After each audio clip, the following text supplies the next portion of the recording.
বিশ্বকাপের golden ball জিতেছেন ক্রোয়েশিয়ার অধিনায়ক লুকা মদ্রিচ আর 6 গোল করে গোল্ডেন বুট হ্যারি কেইনের। এদিকে সেরা গোলরক্ষক হয়ে গোল্ডেন গ্লোভস পেয়েছেন বেলজিয়ামের থিবো কর্তোয়া আর সেরা উদীয়মান খেলোয়াড় ফ্রান্সের কিলিয়ান এমবাপে। ঠিক যেন 2014 বিশ্বকাপের প্রতিচ্ছবি। হাত বাড়ানো দূরত্বে পৌঁছেও স্বর্ণালী ট্রফি স্পর্শ করতে পারেননি লিওনেল মেসি। 2018-তে এসে মেসির ভূত যেন ভর করল লুকা মদ্রিচের উপর। ক্লান্ত শরীরে ভগ্ন হৃদয়ে হাতে তুলে নিলেন গোল্ডেন বল। 2 গোল 1 অ্যাসিস্ট এ প্লেমেকারের অবদান বোঝাতে যথেষ্ট নয়। সব সমীকরণকে বৃদ্ধাঙ্গুলি দেখিয়ে তার বলিষ্ঠ নেতৃত্ব গুণ ফাইনালে নিয়ে গেছে ফেভারিট তালিকার বাইরে থাকা ক্রোয়েশিয়াকে। ফাইনালে এমবাপ্পে গ্রিজম্যানরা অতিমানবীয় কিছু করতে না পারায় গোল্ডেন বুট প্রত্যাশিতভাবেই হ্যারি কেইনের দখলে। 3 পেনাল্টির সুবাদে 6 গোল করেছেন ইংলিশ অধিনায়ক। গোলবারের অতন্দ্র প্রহরী থিবো কর্তোয়া পেয়েছেন গোল্ডেন গ্লাভস অ্যাওয়ার্ড। আসর জুড়ে 27টা সেভ করেছেন এই বেলজিয়ান গোলরক্ষক।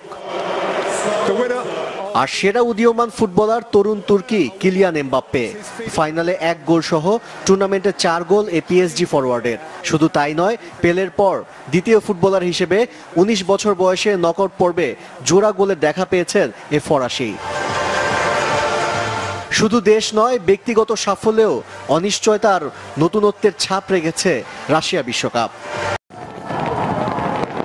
বৃষ্টিস্নাত মস্কোর সন্ধ্যা, আতশবাজির আলো দূরে ঠেলতে পারেনি আকাশের অন্ধকার। তবে সোনালী ট্রফির আভায় উজ্জ্বল হলো চারপাশ, যে আলো ছড়িয়ে পড়ল ফরাসি সমর্থকদের মধ্যে।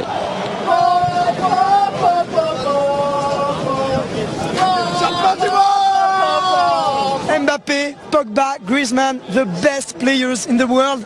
We have the best team in the world. It's incredible. Everyone's on the streets screaming, shouting for France, and we did the same thing here in the stadium, and that was amazing. Brilliant game, brilliant performance. I think the Croatians were good though, so we were kind of lucky. Gianni আর Pavlo বাবা ছেলে, তাদের গল্পটা Russia আর ফ্রান্সের। ছেলের সেরা জন্মদিনের উপহার এটি। It was his birthday, the birthday of my son, and that was incredible to come here yesterday and to win today, of course. France did a really good job. I'm super happy. It's my first time watching a World Cup game. It's the finals and we win. বিপরীতে final হারলেও কষ্ট ছুঁতে পারেনি ক্রোয়েটদের। লড়াকু সৈনিকদের অভিনন্দন। It was an amazing match. We lost. I'm not sure I would say to a better team, but it was a good game and I'm happy. We are happy. We have silver and it's our gold. And we are happy for our team. বিদায় Moscow, বিদায় Russia. 4 বছর পর দেখা হবে কাতারে। শুরু দর্শক উন্মাদনার অপেক্ষা।